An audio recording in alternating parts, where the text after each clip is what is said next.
Hi. Reading the last chapter. Um, so the last one is chapter 47 and it's called Harvest Time. All right. For a year, Jo and her professor worked and waited, hoped and lived, met occasionally, and wrote such voluminous letters that the rise in the price of paper was accounted for, Laurie said. The second year began rather soberly, for their prospects did not brighten, and Aunt March died suddenly. But when their first sorrow was over, for they loved the old lady in spite of her sharp tongue, they found that they had cause for rejoicing, for she had left Plumfield to Jo, which made all sorts of joyful things possible. It's a fine old place and will bring a handsome sum, for of course you intend to sell it, said Laurie, as they were all talking the matter over some weeks later. No, I don't, was Jo's decided answer, as she petted the fat poodle, whom she had adopted out of respect to his former mistress. You don't mean to live there? Yes, I do. But my dear girl, it's an immense house, and will take a power of money to keep it in order. The garden and orchard alone need 2 or 3 men, and farming isn't in Bear's line, I take it. He'll try his hand at it there, if I propose it. And you expect to live on the produce of the place? Well, that sounds paradisical, but you'll find it's desperate hard work.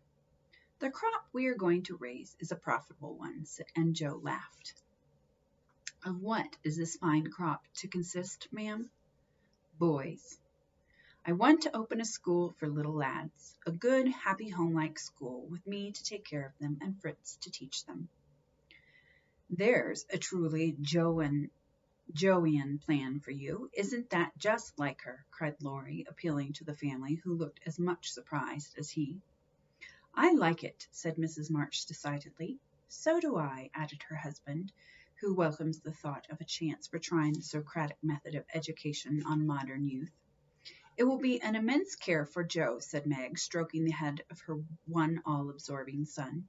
Jo can do it and be happy in it. It's a splendid idea. Tell us all about it, cried Mr. Lawrence, who had been longing to lend the lovers a hand, but knew that they would refuse his help. I knew you'd stand by me, sir. Amy does too. I see it in her eyes, though she prudently waits to turn it over in her mind before she speaks. Now, my dear people, continued Jo earnestly, just understand that this isn't a new idea of mine, but a long-cherished plan. Before my Fritz came, I used to think how when I'd made my fortune and no one needed me at home, I'd hire a big house and pick up some poor forlorn little lads who hadn't any mothers and take care of them and make life jolly for them before it was too late. I see so many going to ruin for want of help at the right minute. I love so to do anything for them. I seem to feel their wants and sympathize with them, their troubles, and oh, I should so like to be a mother to them.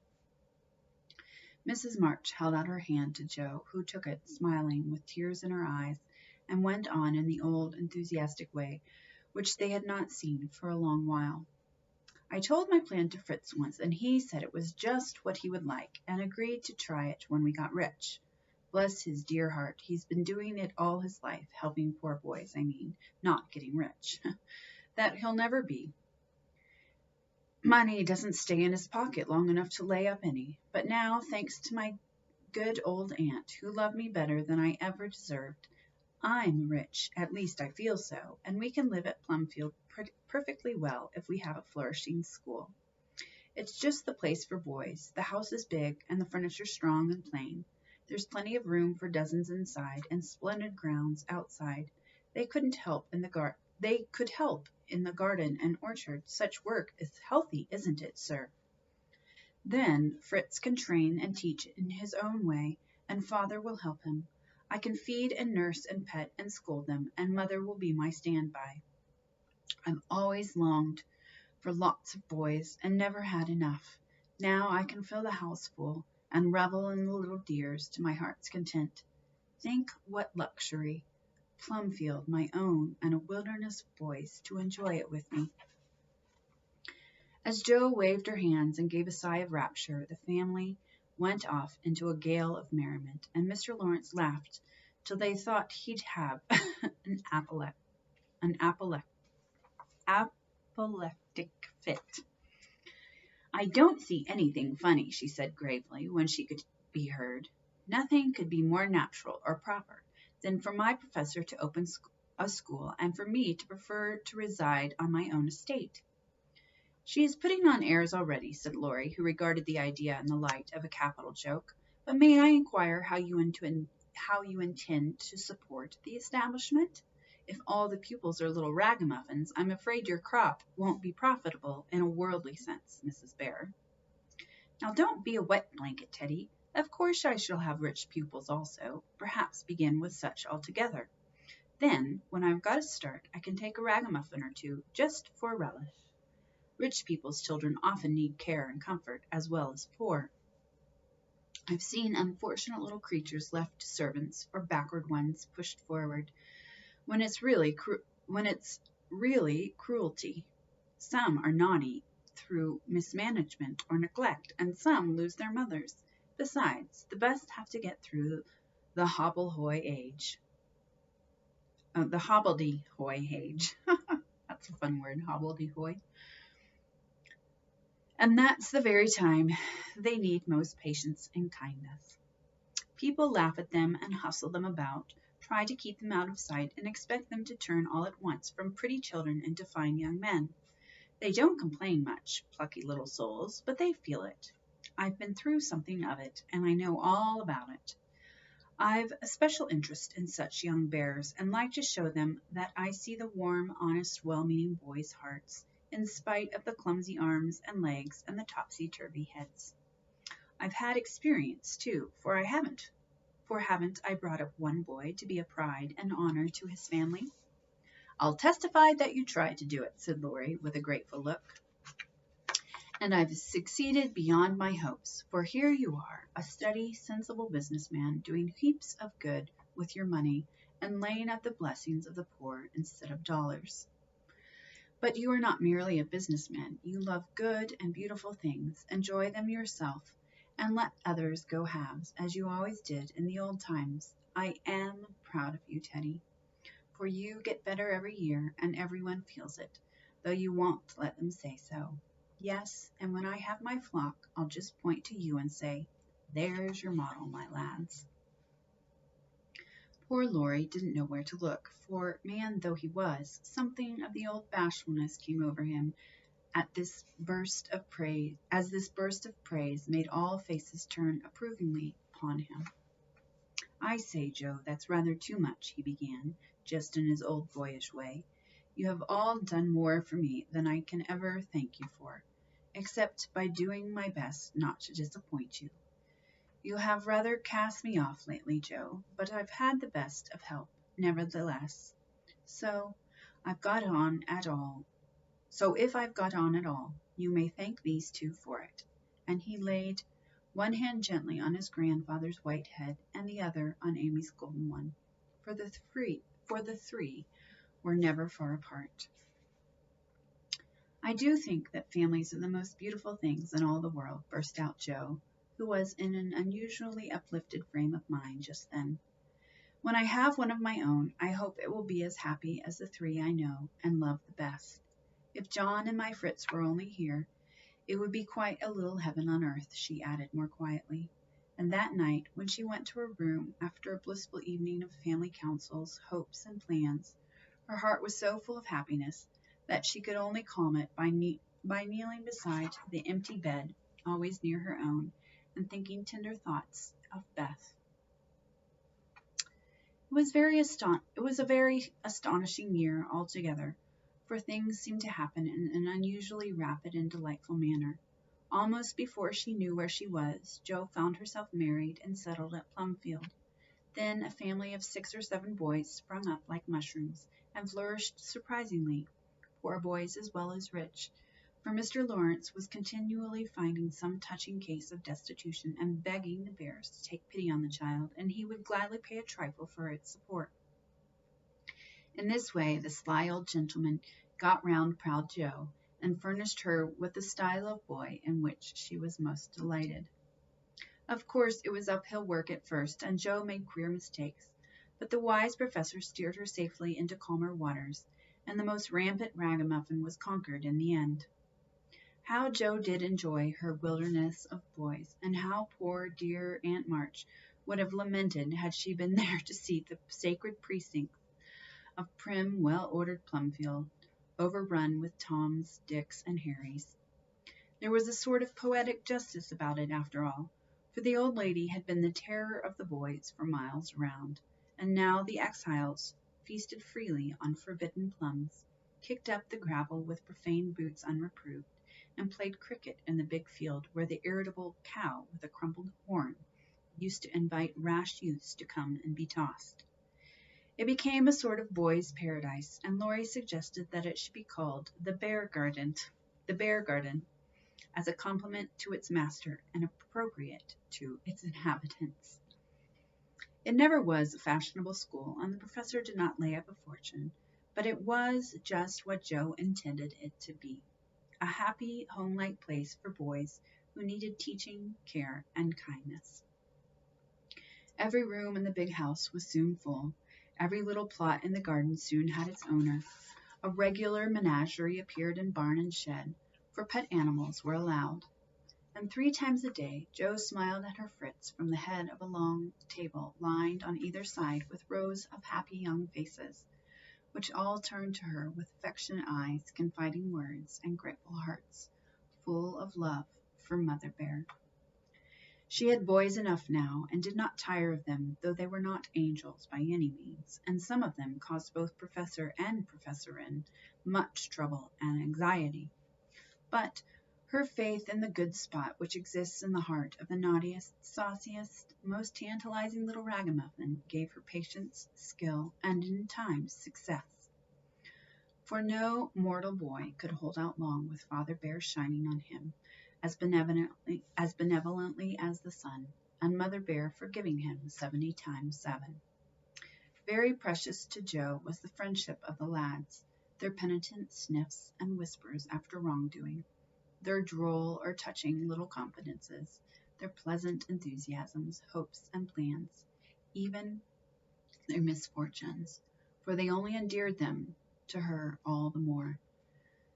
There were slow boys and bashful boys, feeble boys and riotous boys, boys that lisped and boys that stuttered, 1 or 2 lame ones, and a merry little quadroon who could not be taken in elsewhere, but who was welcome to the Bear Garden, though some people predicted that his admission would ruin the school.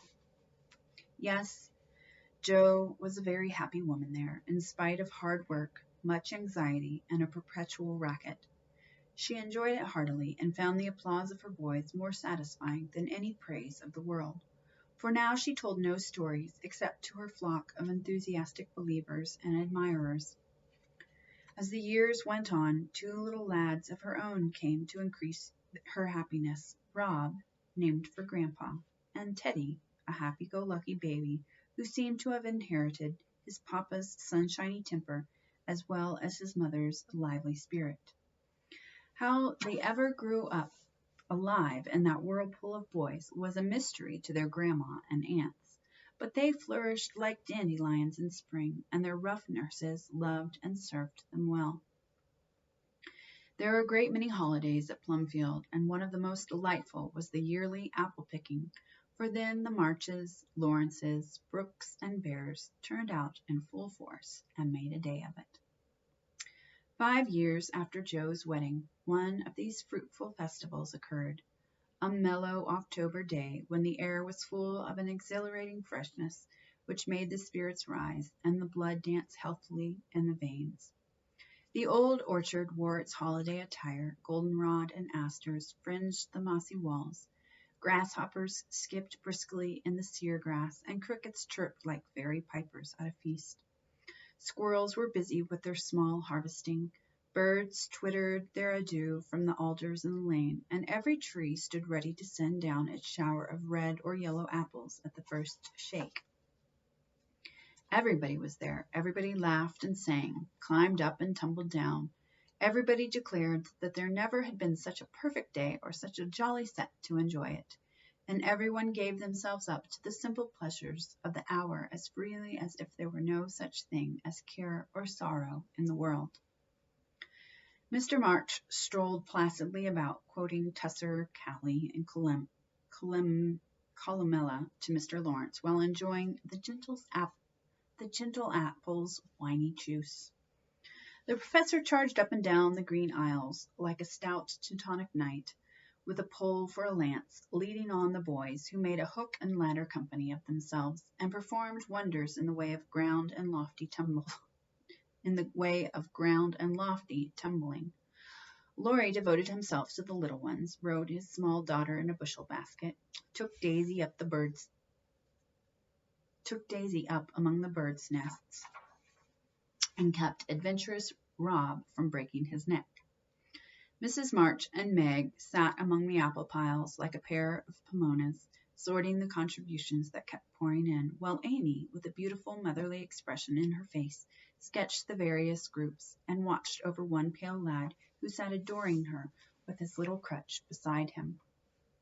Jo was in her element that day and rushed about with her gown pinned up, her hat anywhere but on her head, and her baby tucked under her arm, ready for any lively adventure which might turn up.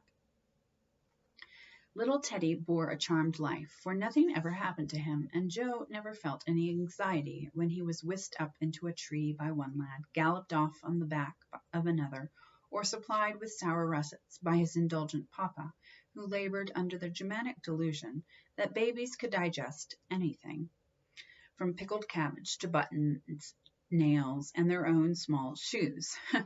She knew that little Ted would turn up again in time, safe and rosy, dirty and serene, and she always received him back with a hearty welcome, for Jo loved her babies tenderly. At 4 o'clock a lull took place, and baskets remained empty while the apple pickers rested and compared rents and bruises. Then Jo and Meg, with the detachment of the bigger boys, set forth to supper on the grass, for an out-of-door tea was always the crowning joy of the day.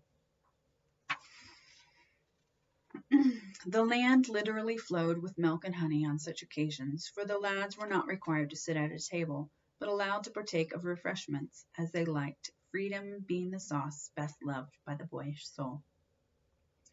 They availed themselves of the rare privilege to the fullest extent, for some tried the pleasing experiment of drinking milk while standing on their heads.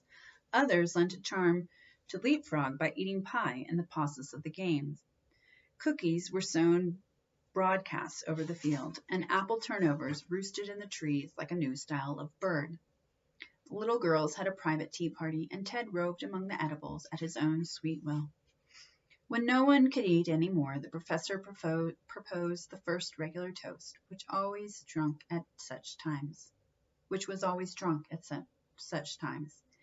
Aunt March, God bless her, a toast heartily given by the good man, who never forgot how much he owed her, and quietly drunk by the boys, who had been taught to keep her memory green. Now, Grandma's 60th birthday, long life to her, with 3 times 3. That was given with a will, as you may well believe, and the cheering once begun, it was hard to stop it. Everybody's health was proposed, from Mr. Lawrence, who was considered their special patron, to the astonished guinea pig, who had strayed from its proper sphere in search of its young master. Demi, as the oldest grandchild, then presented the queen of the day with various gifts, so numerous that they were transported to the festive scene in a wheelbarrow. Funny presents, some of them, but what would have been defects to other eyes were ornaments to Grandma's, for the children's gifts were all their own. Every stitch Daisy's patient little finger had put into the handkerchief she hemmed was better than embroidery to Mrs. March. Demi's shoe-box was a miracle of mechanical skill, though the cover wouldn't shut. Rob's footstool had a wiggle in its uneven legs that she declared was very soothing, and no page of the costly book Amy's child gave her was so fair as that on which appeared in tipsy capitals the words, "To dear Grandma from her little Beth." During this ceremony the boys had mysteriously disappeared, and when Mrs. March had tried to thank her children and broken down, while Teddy wiped her eyes on his pinafore, the professor suddenly began to sing. Then, from above him, voice after voice took up the words, and from tree to tree echoed the music of the unseen choir as the boys sang with all their hearts the little song Joe had written. Laurie set to music, and the professor trained his lads to give with the best effect. This was something altogether new, and it proved a grand success, for Mrs. March couldn't get over her surprise, and insisted on shaking hands with every one of the fearless birds, from tall Franz and Emil to the little quadroon, who had the sweetest voice of all. After this, the boys dispersed for a final lark, leaving Mrs. March and her daughters under the festival tree. I don't think I ever ought to call myself Unlucky Joe again, when my greatest wish has been so beautifully gratified, said Mrs. Bear, taking Teddy's little fist out of the milk pitcher in which he was rapturously churning. And yet your life is very different from the one you pictured so long ago. Do you remember our castles in the air? Asked Amy, smiling as she watched Laurie and John playing cricket with the boys. Dear fellows, it does my heart good to see them forget business and frolic for a day, answered Joe, who now spoke in a maternal way of all mankind. Yes, I remember. But the life I wanted then seems selfish, lonely, and cold to me now. I haven't given up the hope that I may write a good book yet, but I can wait. And I'm sure it will be all the better for such experiences and illustrations as these. And Joe pointed from the lively lads in the distance to her father leaning on the professor's arm as they walked to and fro in the sunshine. Deep in one of the conversations which both enjoyed so much, and then to her mother sitting enthroned among her daughters with their children in their lap and at her feet, as if all found help and happiness in the face which never could grow old to them. My castle was the most nearly realized of all. I asked for splendid things, to be sure, but in my heart I knew I should be satisfied if I had a little home, and John, and some dear children like these. I've got them all, thank God, and am the happiest woman in the world. And Meg laid her hand on her tall boy's head, with a face full of tender and devout content. My castle is very different from what I planned, but I would not alter it, though, like Joe, I don't relinquish all my artistic hopes or confine myself to helping others fulfill their dreams of duty. I've begun to model a figure of baby, and Laurie says it is the best thing I've ever done. I think so myself, and mean to do it in marble, so that, whatever happens, I may at least keep the image of my little angel. As Amy spoke, a great tear dropped on the golden hair of the sleeping child in her arms, for her one well-beloved daughter was a frail little creature, and the dread of losing her was the shadow over Amy's sunshine. This cross was doing much for both father and mother, for one love and sorrow bound them closely together. Amy's nature was growing sweeter, deeper, and more tender. Laurie was growing more serious, strong, and firm, and both were learning that beauty, youth, good fortune, even love itself, cannot keep care and pain, loss and sorrow from the most blessed. For into each life some rain must fall, some days must be dark and sad and dreary.